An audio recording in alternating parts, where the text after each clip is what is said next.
A folklore from Vietnam, also known as Ola, describes the watermelon's origin.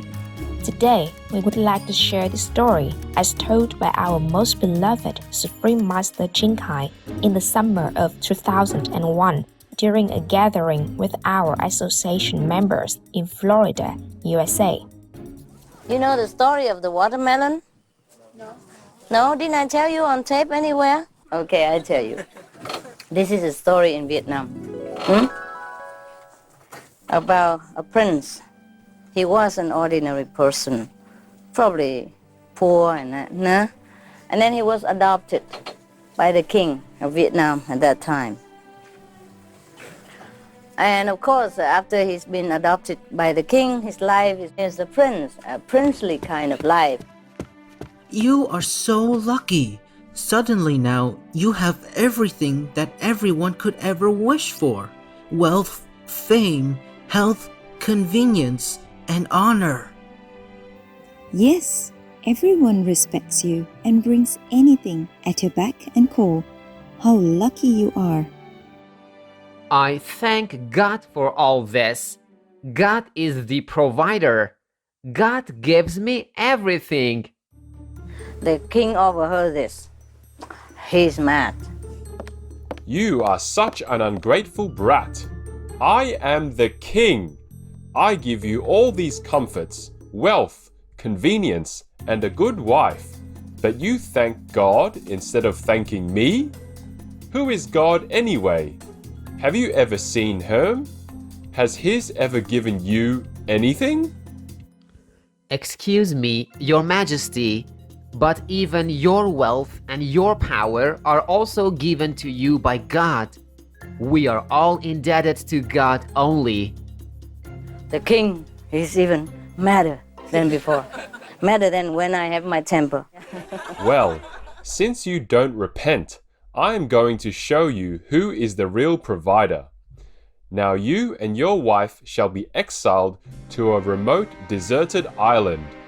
Let's see how that God of yours will keep you alive. Said and done. Order, stamp, seal, and they both sent away on a small ship with a little survival kit that lasts for months. So they sailed away with his wife. Both of them went there. And after a month, they had nothing else to live in. And the wife was scared. My dear, it's not that I don't have faith, but we are going to die without any food. Don't worry. God has given us birth. God has given us our life until now. God will continue to provide. Don't worry. So they both sit there, meditate, recite the name of the Supreme Master. And lo and behold, something happened.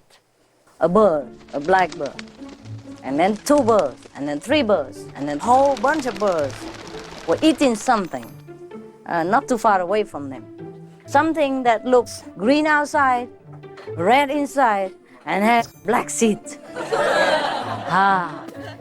So they went there and checked it out, and they tried the leftovers from the birds. Oh, it tastes delicious, delicious.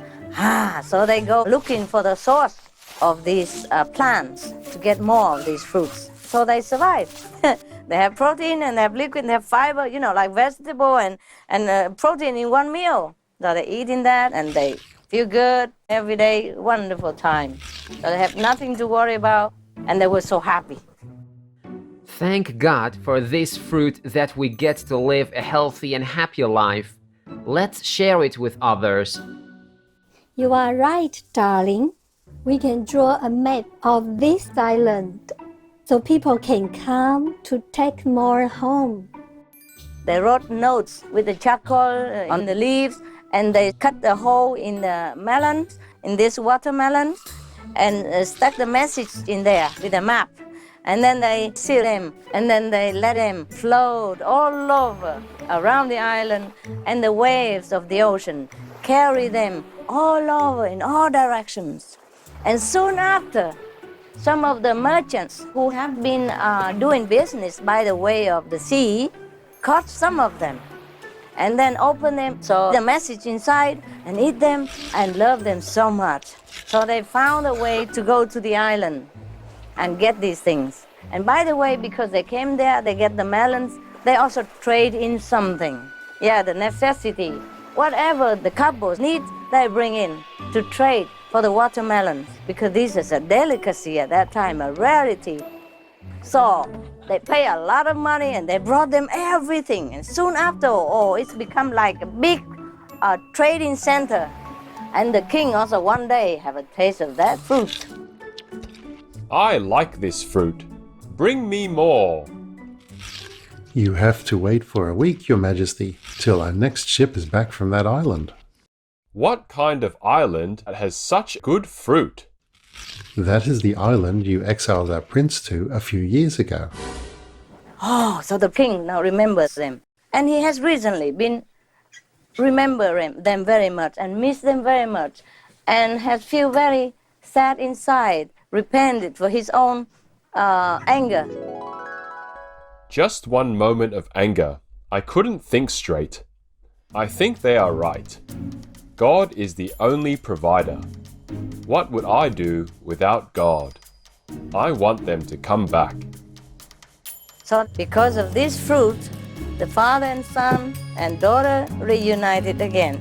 And it was a very happy time for the whole nation. And of course, the couple brought a lot of these melons back to make present to the king and the whole court. Also, they bring a lot of seeds to bring home to the mainland, and they cultivated them. And since then, we have a lot of these watermelons. And every time we eat them, we're thinking of God. And that's the way we should do when we eat watermelons.